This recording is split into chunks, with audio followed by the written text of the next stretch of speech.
4 wickets and 11 balls. You're on the platform. Ish joins us. G'day, mate. Welcome back. Yeah, g'day, man. Thanks for having me. How about those highlights? 4 wickets and 11 balls. When was that match? I know when it was. When was it?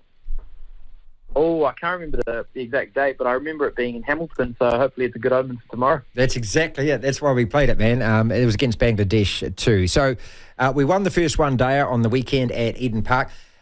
Being here in Auckland, obviously, we didn't, it's difficult to kind of get a perception of how bitter and cold and ugly it was in Christchurch the other day. How bad was the weather? Yeah, look, it was such persistent rain, and, Hagley over the years, I think it's been a pretty good draining ground, but I guess just to show how much it did rain, there were a few puddles all over the ground, so it was always going to be quite hard for the groundies to get it up, but yeah, it was definitely quite cold, and if I'm completely honest, last night in Hamilton sort of felt pretty cold too, so I just assumed New Zealand felt pretty cold from it. Look, we were moaning about it in Auckland too, mate, it's a southerly change, isn't it? It is, it's actually cold. I know it's not like it is down south, but damn, it's cold. Yeah, I know, but to be fair, we don't generally play cricket a lot, this late in the summer. So I guess we're just getting a bit of that early winter coming in. It's been a bit of a funny summer. We've had a lot of rain around. So I guess, we're just pretty happy to be playing some cricket. Ish Sodhi is with us. We've got the third and the final one day tomorrow in Hamilton. And then, of course, 3 T20s after that. Mate, you made your test debut in 2013. I don't need to tell you that. And your one-day debut in 2015. But the reason I'm saying that is you've been around 10 years now. Does it feel like you have been? Yeah, mate, I started so young.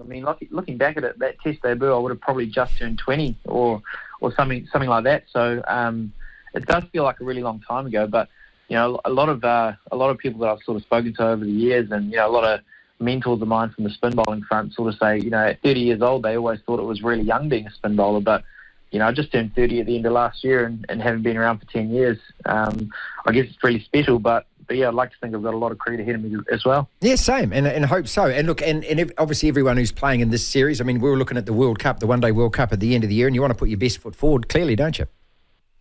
Oh, definitely. I think all cricketers in New Zealand want to be vying for one of those 15 men that go across that World Cup in India. I think it's always really exciting playing cricket over there, and I see World Tournaments just getting bigger and bigger. So it'll be nice to get over there and play in the World Cup. I've been fortunate to be part of an ODI World Cup team in England, having only played one game. So I'd like to obviously get into the squad, and if I do get the chance, then hopefully make an impact on the field as well. How would it feel for you? I know you came here early, but you were born in Punjab in India. So what would it be like for you to represent New Zealand going over there at a World Cup over there? Yeah, well, I've been really fortunate to do it in 2016, the T20 format. So playing World Cups over there are really special. I always tell a story to a few of the boys, any game that I've played in New Zealand, I've had to give out, max 8 or 9 tickets. But, geez, I found a lot of family that came out of the woodworks when I played. I remember going to our old manager and saying, hey, mate, I need a few tickets for this game. And, at that stage, I'd only been around for, 2 or 3 years and hadn't played a hell of a lot. And he was like, how many are you after, mate? We've got an allocation of 10 per man. And I was like, how about 68? Old hard no. Well, at least you know where to run to, though, if you do something spectacular on the field, don't you?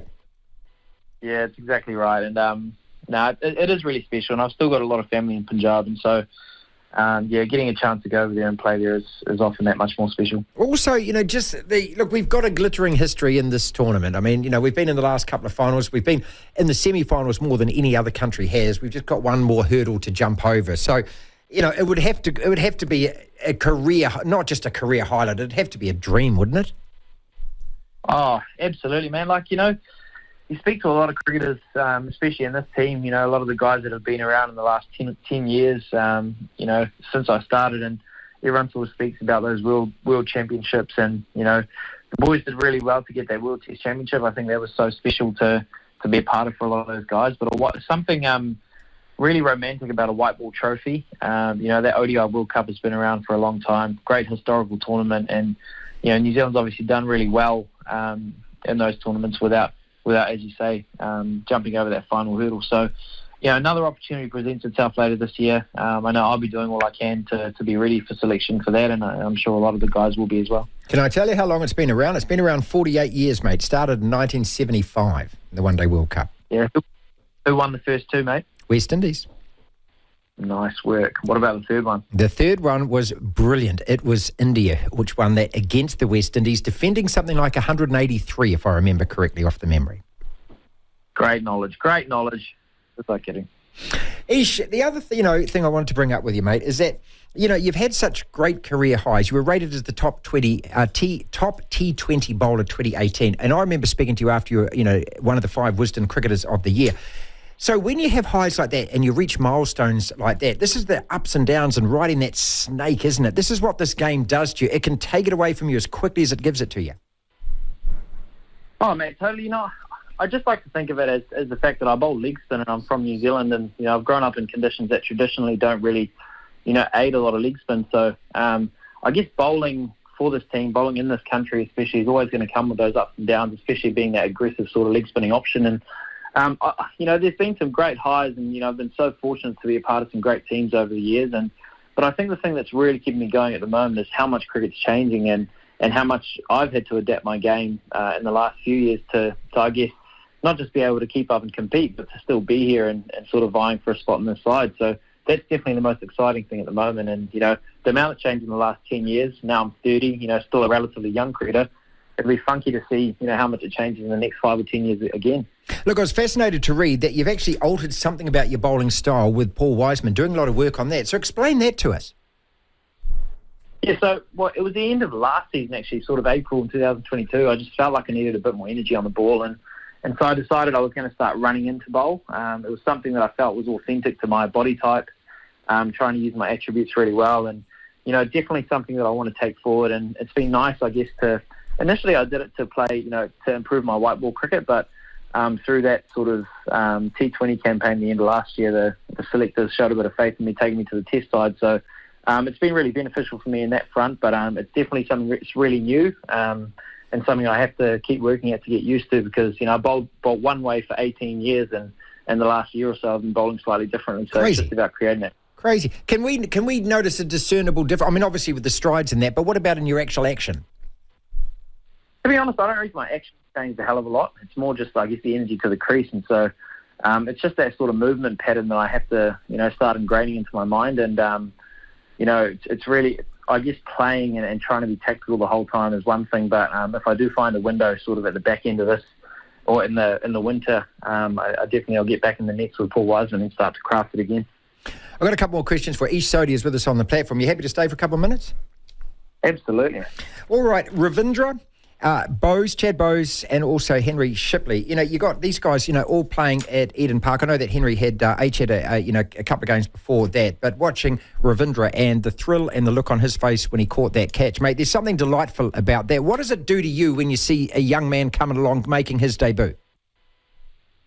Oh, it's just great to see. A guy like Rachin Ravindra is just so impressive, because I remember in that particular game, even batting with him out in the middle, I think he got a really crucial 49 runs for us to get us to a score that we thought at the time was probably just above par. And so I remember being out in the middle with him and his clarity that he showed, and how calm and composed he was, how tactically aware he was of where the bowlers were bowling. I was just like, this guy is well ahead of his years, and it's great to see that he's been able to come into the side playing international cricket and having the freedom to express himself. And I think that bodes really well for our team. And I think the same thing about Chad Bowes. He's on ODI debut and he crunches his first ball for 4. And it's just great to see, because I remember my first ball, I can't even remember if I saw it.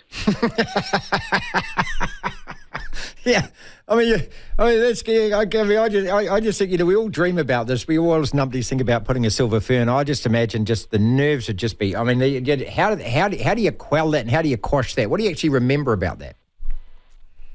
I think it's quite different. When I started, I was 20 years old, 19, 20. I think about being 30 now, and 19, 20 just seems so young. So, you don't really have a lot of experience behind you in the domestic levels, but some of these guys coming in, the beauty is they've played a lot of domestic cricket, had a lot of success, they understand their games, and they are completely, allowed to come and express themselves in the environment, and they really trust their skill set. And so it's really exciting, and I think the conversation we like to have with a lot of guys that come into the group now is just to go out there and be completely free and express yourself, and the boys back you doing that 100%.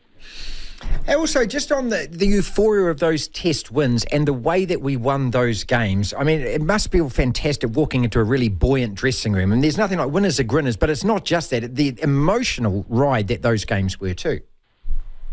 Oh, wins like that don't happen unless, you've got a really good team culture. And that's certainly something I've realised over 10 years of playing cricket professionally. And I think it just bodes really well with how the boys are going. We had a tough game against England at the Mount. They came out and played a pretty aggressive brand, and from there we played 3 incredible test matches. 2 of them which could have gone either way, but we definitely had the will to get over the line in those, and then we played a great game to finish the Test summer against Sri Lanka at Hagley. So the boys done really well. And hopefully we can take some of that confidence into the white ball stuff now as well. Look, and I love the fact that you mentioned that, because when you're looking at, what all of us remember, my God, Wags and, doing that in Wellington. We remember Kane sliding on his tummy, of course, in Christchurch. But you've got to remember that we were pantsed in Tauranga. And not only that, like the couple of days there in Wellington, we're way behind the 8 ball as well. So this is what I found really impressive, that just the determination and confidence of the team that actually still believed in yourselves.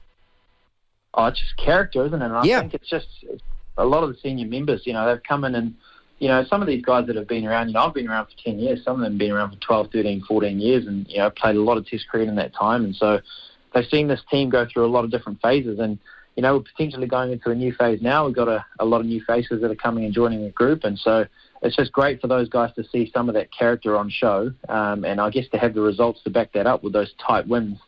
It's just great for these young guys to come and see, this sort of team-first sort of mentality, selfless cricket that's being played. And a guy like Neil Wagner is still running in, giving it everything when he's got, half a spine and to run on that. It's just, mate, he had a bulging disc and a hamstring. He ran out again on the Hagley over. He ran with his bat in his hand. It was brilliant. He would have run head first as well. He's a bit of a warrior, old Wags, and he's definitely rubbing off on a lot of the younger guys as well. 2 quick questions before we let you go. I just replayed an interview that I did with Shane Warne during COVID, and the reason I replayed that is because today, a year ago, at the MCG, they had the big state funeral, and it just is like life goes so fast past you, and you kind of think he's 53.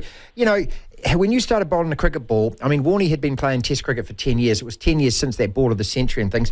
As a spinner, what kind of influence did he have on you? Did you look at him and go, wow, I love that guy, I want to be like him? Oh, mate, I love Shane Warne. Warne, I think his charisma that he brought to the game, the sort of showmanship that he had, and I guess just the sheer skill that he showed with the cricket ball, the amount that he used to put on the ball.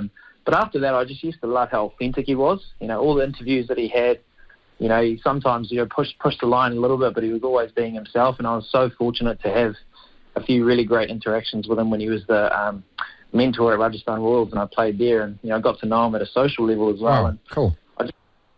Miss Warne, it would be so nice to be able to hop on the phone and be like, "G'day, mate. I've changed my run up. What do you think?" But it's and he would have always had time for you. So I definitely miss Warne. Oh, it's so cool hearing you saying that, because I just found him a really genuine person as well. Finally, look, and I never get tired of it. I've watched it a couple of times. I don't know whether you've ever seen the ESPN 30 for 30 that they did on Sachin Tendulkar when India won the One-Day World Cup. It's an incredible documentary, and it really just brings home to you what cricket is like in your home country. And it's a hard thing to explain to people, I bet. I've never been to India, but it just looks as though it just explain to us how big that sport is, what it actually means to people there. Well, I suppose the way that a lot of people would put it is that cricket isn't a game in India. Cricket's a religion. A lot of people devote their lives to the game. I mean, it's just so big. Cricketers are like movie stars.